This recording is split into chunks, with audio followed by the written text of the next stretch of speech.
Génération FM. Generation FM, the best radio. Génération FM. Aujourd'hui, ce qui nous unit ici, c'est de tenir une conférence, un point de presse, autant pour moi. Donc, ce point de presse a été très tôt préparé, mais avec les aléas sociaux ou bien les aléas universitaires qui font qu'on n'a pas pu tenir ça en temps réel. Alors, ce qui se passe aujourd'hui au Sénégal, c'est inédit. C'est inédit dans la mesure où personne n'a jamais traversé ces heures de crise politique au Sénégal. C'est pourquoi nous, les patriotes du Sénégal pour le travail, l'été et la fraternité, aujourd'hui qui est déployé comme étant les patriotes africains, on a nécessité de tenir ce point de presse. Alors, si on parle de patriotisme, on fait allusion à quoi? C'est de mettre en avant l'intérêt supérieur du Sénégal au détriment de toute considération individuelle ou bien partisane. Donc, chaque Sénégalais doit œuvrer de façon vraiment unanime et sans cesse au développement de la population sénégalaise ou bien au développement du pays. C'est pourquoi il est temps que toutes les voix se lèvent pour faire face à cette injustice qui est en train d'opprimer les Sénégalais. Alors, il faut que vous sachiez que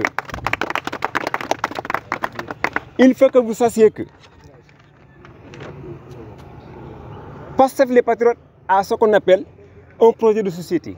Dans ce projet de société, on a ce qu'on appelle la nécessité de démarchandiser la politique. Qu'est-ce que vous entendez par dématérialiser la politique? Cela veut dire qu'on utilise l'argent pour des fins purement politiques. Cela est dangereux pour un pays, pour un État. Alors, l'autre nécessité, c'est quoi? C'est de trouver de nouvelles voies de développement économique et social. Qu'est-ce que cela veut dire? On fait des emprunts au niveau extraordinaire ou bien au niveau extérieur, des emprunts pour développer ou bien pour financer nos activités purement économiques. Et cela n'est pas vraiment conseillé pour le développement d'un pays. Faire des emprunts à l'étranger pour développer un pays, cela vraiment est inadmissible et impensable. Donc c'est pourquoi les patriotes, Pastef les patriotes, essaient de définir de nouvelles voies de développement économique et social. Alors l'autre élément c'est quoi? C'est selon les sources officielles, il fallait que le Sénégal définisse de nouveaux contrats sociétals qui lient les Sénégalais. Ça aussi c'est dans le site de Pastef les patriotes. Il faudra que tout vraiment doit être mis à l'écart concernant ce qu'on appelle le délité de la société. Qu'est-ce que vous entendez par délité de la société? La société sénégalaise est en train d'être scindée, désagrégée parce qu'il y a ce qu'on appelle la politique ou bien la politisation de la société sénégalaise. Ça, on ne devrait même pas accepter que cela continue. Donc, autre côté, c'est quoi? Selon les sources officielles du Sénégal, depuis 2020, on a constaté que 400 accidents avec plus de 600 morts, 600 décès qu'on a enregistrés au Sénégal. Alors, 74 milliards de francs CFA qui sont estimés comme étant des valeurs matérielles qui sont perdues, sans compter des transports de façon informelle qui ont été vraiment enregistrés.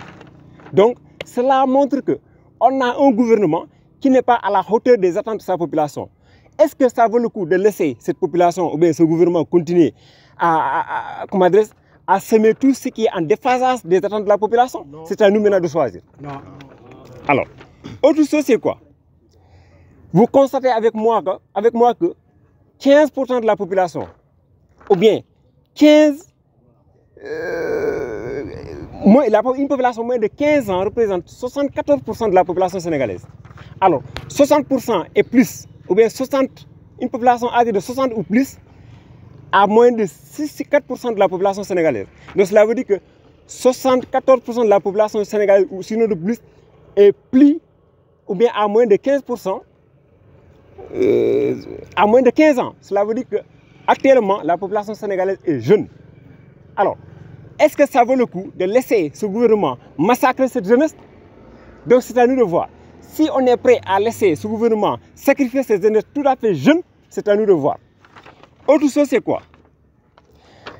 Il y a des mendiants apéristes qui se considèrent comme étant des étudiants. Ah oui. C'est grave. Ah ouais? Ces derniers se sont levés un jour pour dire que c'est la mairie de Ziguinchor, ou bien c'est le président Ousmane Sonko qui les a pas donné ce qu'on appelle le contrat pour leur location, le logement. Ça n'a jamais eu lieu.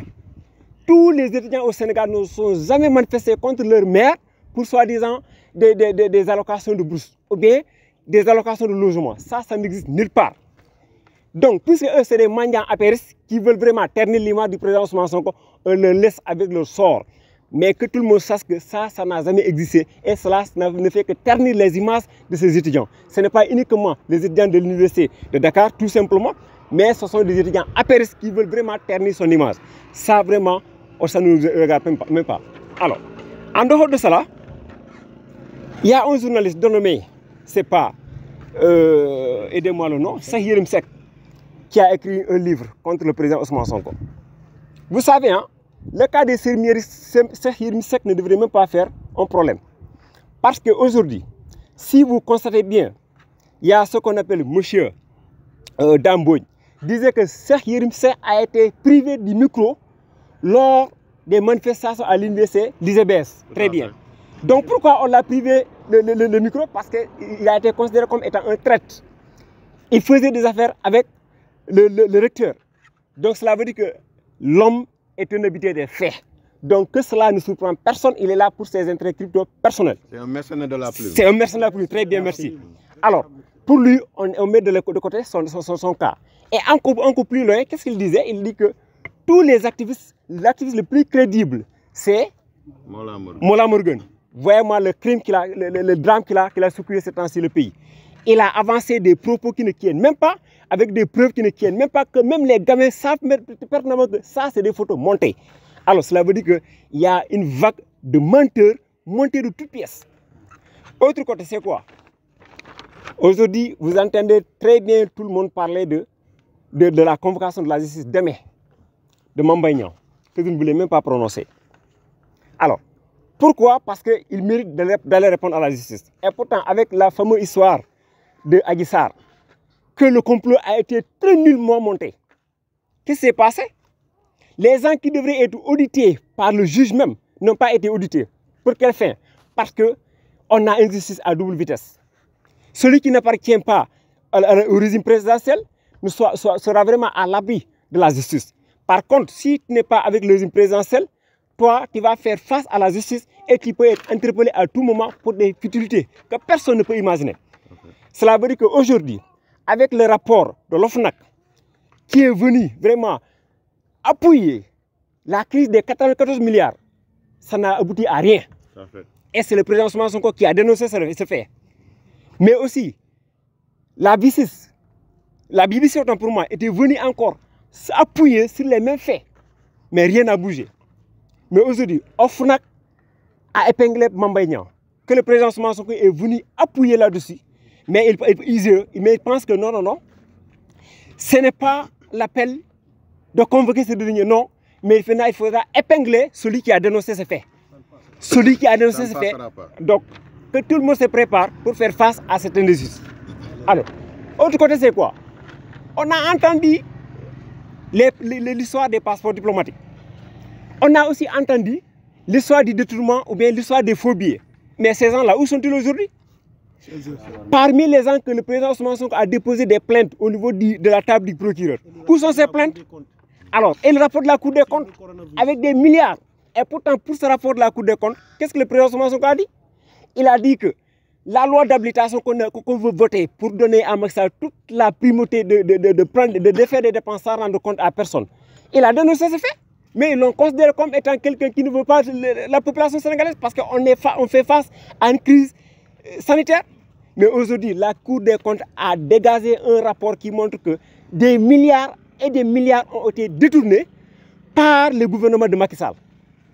Cela veut dire qu'on a une vitesse ou bien une justice à double vitesse. Avec cette forfaiture ou bien cette injustice que je viens d'énumérer, vous allez penser qu'on va laisser le président Ousmane Sonko aller répondre à la justice demain. Non, personne ne va pas laisser ou bien personne ne va pas céder à la pression. Et maintenant, je lance un alerte aux forces de l'ordre et de défense. La justice sénégalaise n'appartient pas à Macky Sall. Tôt ou tard, il va quitter. Celui qui fait sciemment ou bien qui tire sur la population ou bien qui tire cette fois sur la population, il sera traduit à la hauteur de ses actes. Aucun président ne sera éternel, non. Donc, que tout le monde prenne ses responsabilités. Que tout le monde prenne ses responsabilités. On ne va pas accepter que les forces de l'ordre et de sécurité tirent sur la population, non. Et pourquoi cette alerte? parce que nous avons dit qu'on va faire face maintenant cette fois-ci à notre propre sort. Ce n'est pas Ousmane Sonko, non, mais c'est notre propre sort. Parce que il y a des gens qui disent que non, c'est Ousmane Sonko qui utilise la population. C'est plutôt l'inverse. Parce que nous avons su nettement qu'il fallait un homme qui doit prendre en charge cette responsabilité. Et ce sera maintenant le capitaine du navire. Et Dieu nous a donné ce bonhomme. Donc cela veut dire que c'est nous qui l'avons utilisé. Et non l'inverse. Tôt ou tard, on va faire face à ce régime Macky Sall. Et à partir de là, nous aussi, on a fait notre testament aujourd'hui. À partir d'aujourd'hui, que tout le monde se prépare, nos parents, nous, tout ce que nous vous demandons, c'est de nous préparer à faire face à ça. Et non de dire non, reste chez toi, non. Que chacun prépare à aider son fils pour faire affronter à cette réalité. Parce qu'on ne va pas se laisser faire. L'université Assane Seck de Ziguinchor a tantôt ou bien très tôt marqué ses pas au niveau du parti, très tôt marqué ses pas pour le développement du pays. Et cette fois-ci, ce sera encore le pire pour faire face à des réalités purement politiques que Macky Sall est en train d'attaquer les pays d'année en année. Et voyez-moi ce que ça se passe très bien. Donc tout le monde se prépare à faire face à Macky Sall parce que cela ne va pas se passer. Et la candidature du président Ousmane Sonko, que personne n'image l'écarter. Ça, ça sera la crime, ou bien c'est ça que la jeunesse va amener au niveau de la chambre criminelle. Et non l'histoire du faux Adji Sarr, ou bien l'histoire qui a été montée par toutes pièces. C'est non négociable. Non négociable. Donc la candidature du président Ousmane Sonko, que tout le monde allait faire sa tête, que Ousmane Sonko ne sera pas éligible. Non. Sinon, c'est en ce moment-là que la jeunesse, même en question, va amener ces gens-là à la chambre criminelle. Génération FM. Generation FM, the best radio. Génération FM.